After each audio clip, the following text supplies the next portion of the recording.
Ya, setelah kita melakukan analisis sensitivitas untuk menentukan shadow price dengan metode simplex, sekarang kita masuk ke bagian selanjutnya, yaitu analisis sensitivitas perubahan pembatas. Untuk perubahan pembatas, ini adalah soalnya yang sudah dibentuk standar. Kemudian ini format tabel simplexnya, dan ini adalah tabel setelah kondisi setelah beberapa iterasi sudah optimum. Oke, ini solusi optimumnya ya.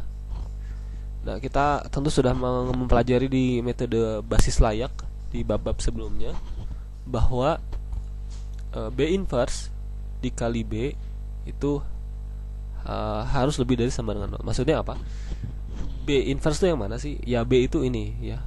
B inverse itu adalah, kita bisa katakan B inverse itu adalah ini gitu ya. Setelah iterasi terakhir didapatkanlah tabel simplex terakhir, maka B inverse itu adalah angka matriks yang bukan merupakan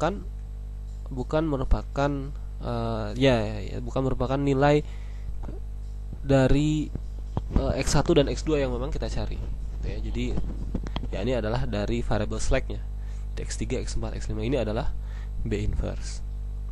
Oke, kita dapatkan B inverse. Nah, B inverse ini kalau dikalikan dengan B itu adalah ini ya. Hasilnya itu adalah ini konstanta.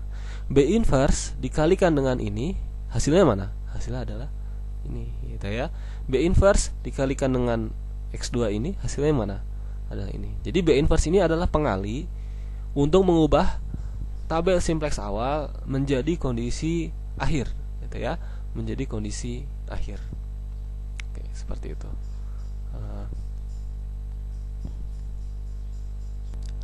Ya, sekali lagi ya, jadi kita bisa mengatakan bahwa B inverse ini adalah matriks ajaib yang kalau kita kalikan dengan kolom 1 ini, hasil yang terjadi adalah kolom 1 tapi sudah dalam tahap akhir.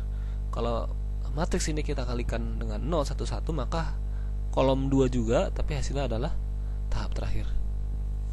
Dan kalau ini kita kalikan dengan yang awal gitu ya, pokoknya ini matriks ajaib ini kita kalikan dengan kondisi awal, hasilnya kondisi akhir.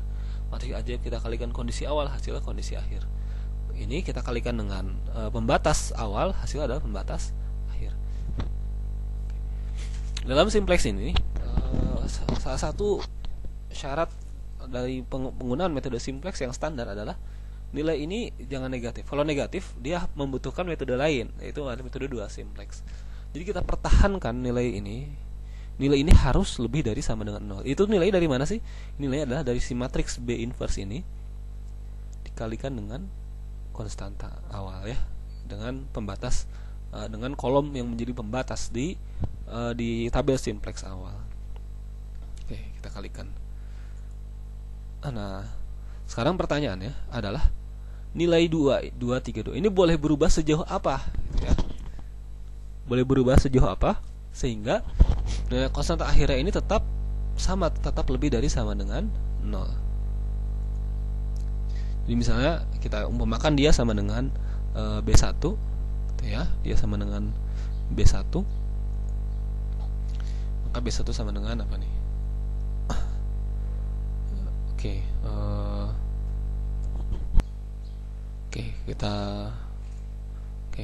Jadi B-nya itu sama dengan B1 3 dan 2. B inverse-nya adalah 1 0 0 min 1 1 0 1 min 1 1.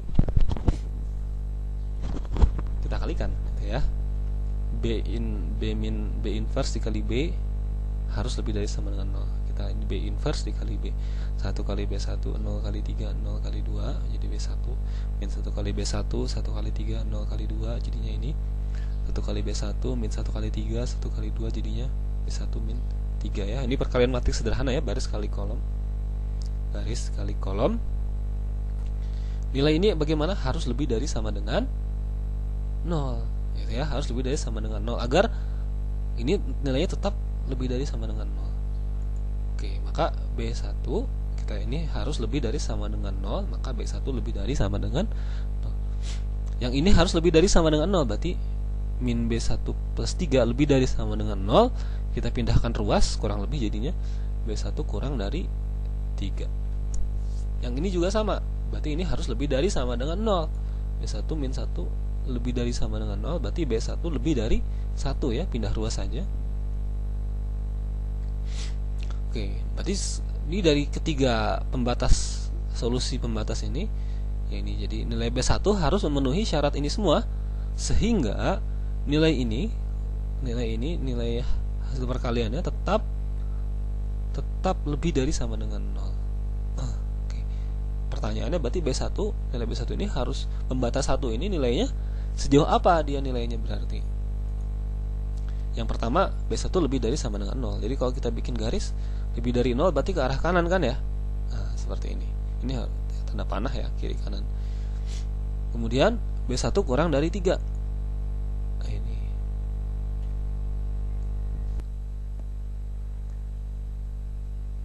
Ya, berarti pertama B1 harus lebih dari sama dengan 0. Selanjutnya B1 kurang dari 3, berarti dari 3 ke kiri ya. Selanjutnya B1 lebih dari 1, berarti dari sini ke arah kanan. Oke. Berarti daerah yang memenuhi seluruh syarat ini adalah yang mana?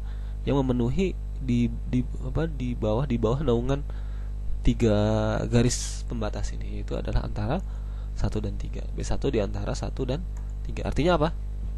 Pembatas 1 bernilai antara 1 dan 3, boleh bernilai antara 1 dan 3, sehingga masih dalam kondisi didapatkan solusi unik atau solusi banyak titik. Gitu ya.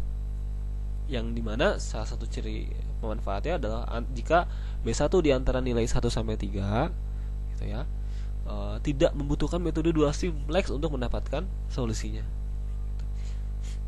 Oke, itu ya. Jadi kita mencoba mencari nilai B1. Awalnya berapa tadi? Awalnya di sini adalah 2 ya. Awalnya 2. Jadi dia boleh bernilai 3, boleh bernilai 1, boleh bernilai 2,5, asalkan di antara 1 dan 3. Tapi kalau dia nilainya jadi 4, apa yang terjadi? Nanti tabel ini belum selesai gitu ya, sehingga harus dilakukan metode 2 simplex gitu, untuk mendapatkan solusi yang baru. Seperti itu. Ya, salah satunya tidak harus 2 simplex. Intinya dia memerlukan iterasi selanjutnya. Jadi ini belum, sehingga yang sekarang belum selesai.